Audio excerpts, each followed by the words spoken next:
Anyway, that's that. I also want to illustrate how other things, like other avenues, aren't that helpful. Like, one way is being a content creator. Now that seems hypocritical because I am on YouTube chatting shit, but that's beside the point. Content creation is a lot of work.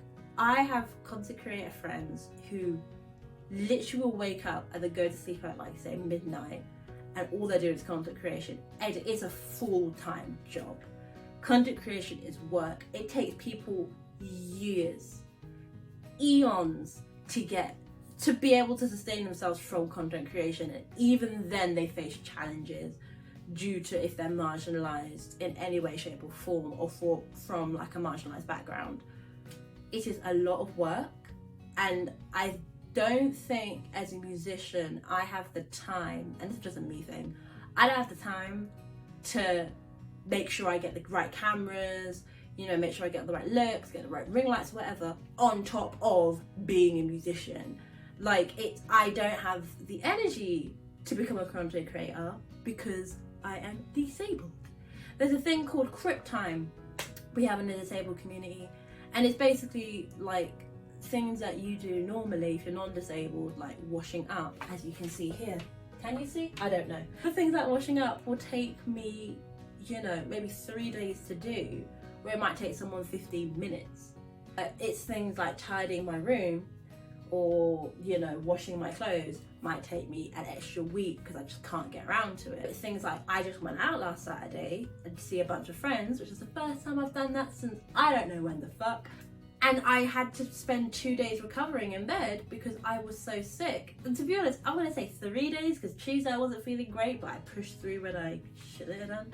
All of that being said, I don't want to add content creator on top of doing the social media, as well as the music creation, as well as the producing, as well as the video script writing and the photo editing person. I don't know. So there are other routes as well, like funding. So funding's a funny one because a lot of people think you just write a really good essay and you just send it to an institution and they give you money. It's a bit harder than that. The actual process, again, is long. Disabled, don't have a lot of time. Glad we cleared that up. Also, one thing I've been told is a lot of funding institutions, not applicants, a lot of funding institutions want to see that you've put out work that people respond to. And if you hadn't listened to the past 10-15 minutes, I could put out as much work as I want, but I'm not going to garner the same response as someone who is whatever. So that's an aspect that I already don't succeed at.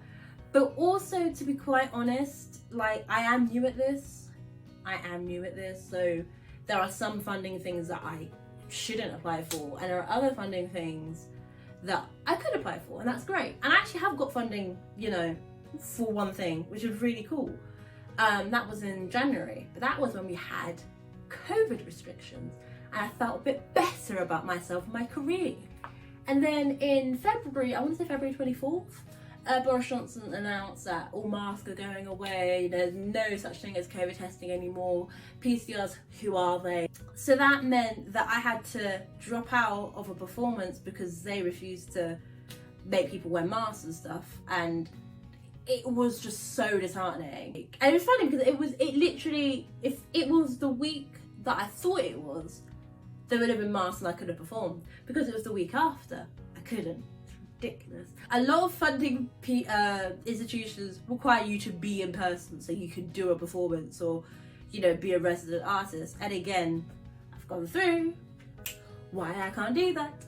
There's very few funding institutions that are there for disabled creatives.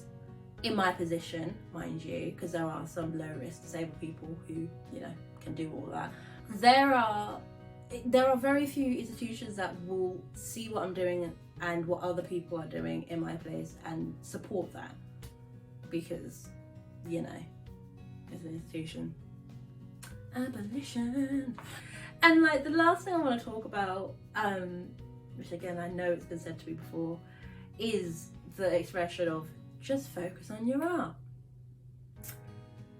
Now, I personally hate when people say that, purely because I focus on my art anyway. Like, please, when I'm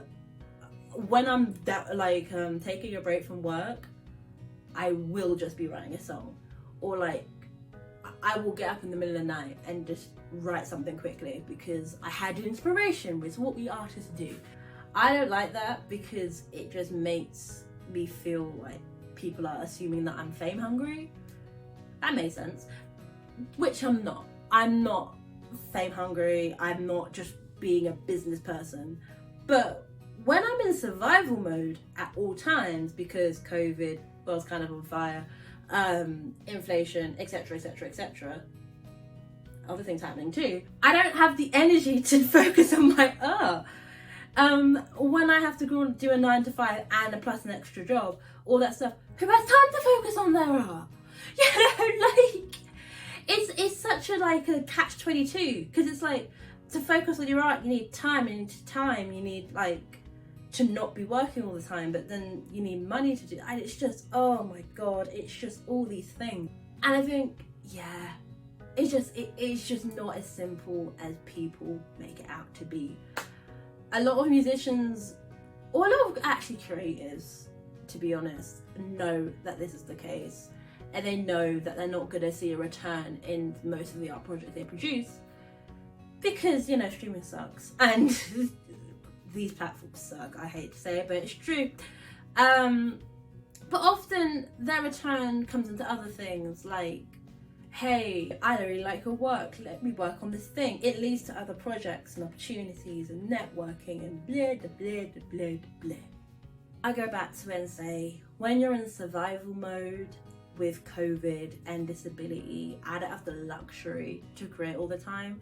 It just slows the whole process down, and that feeling of getting a return, like, you know, seeing other people like your work and it leading to other opportunities, or even just meeting other people, like that, it just feels slower and it feels like a drag, you know. I'm just lucky enough that I still like making music. So I'm still here, folks. I'm just gonna complain the whole way. Having to survive means creating is hard, and I did say this, kind of circling back to what I was saying at the start of the video. When the pandemic hit, the first thing I thought was, there is these musicians who are just getting by, who are, you know, maybe touring or disabled, but they have the accessibility and all that kind of stuff, that when it starts getting bad, it's gonna drop. Because, you know, long COVID exists, people drop off, people are poor, people drop off. Like, that kind of like microcosm of musician was just gonna drop off. And it's happening, but it's happening at a rate that I didn't think it would happen. DIY music has always been kind of a precarious thing anyway. But I can say to you, like, to you as a supporter of my art or whatever, is that support the artist, share their art, buy their art, build spaces where people can share their art freely, you know, because I don't even think the industry is the issue, it's the people in the industry that enforce it. They enforce the parameters that we must abide by, like we must release every 3 months, otherwise people won't see you as professional. You know, create spaces that, okay, well, if you want to submit, you know, submit to my platform. I don't care if your thing's a year old or whatever, because there is better. That is what I'm trying to get at. There is better. We can do better than this. We can support our artists better than this. But this is not the way we go about it. Yeah, I don't feel, again, I'm trying not to be so professional. Like, I'm trying to like allow myself to be myself. But I still want some core quality. I don't want you to see all the shit in my apartment because there are so many boxes. I brought so with the money I brought from the money I got from Homegrown, my live virtual performance, I got more than I expected. So I brought this book of Rihanna. I think it's the Rihanna coffee table book, and it's fucking huge, and I've nowhere to put it, so there are just boxes upon boxes everywhere. Yeah, you can know all that. Anyway, yeah, I'm okay. I'm writing, I need to write songs after this, so I'm gonna write songs. I want it to sound like Muse, but it's very hard to sound like Muse. I don't want to sound like current Muse, I want to sound like past Muse, like first album Muse. Yeah. And that being said, my neighbour's making music, so I'm gonna go.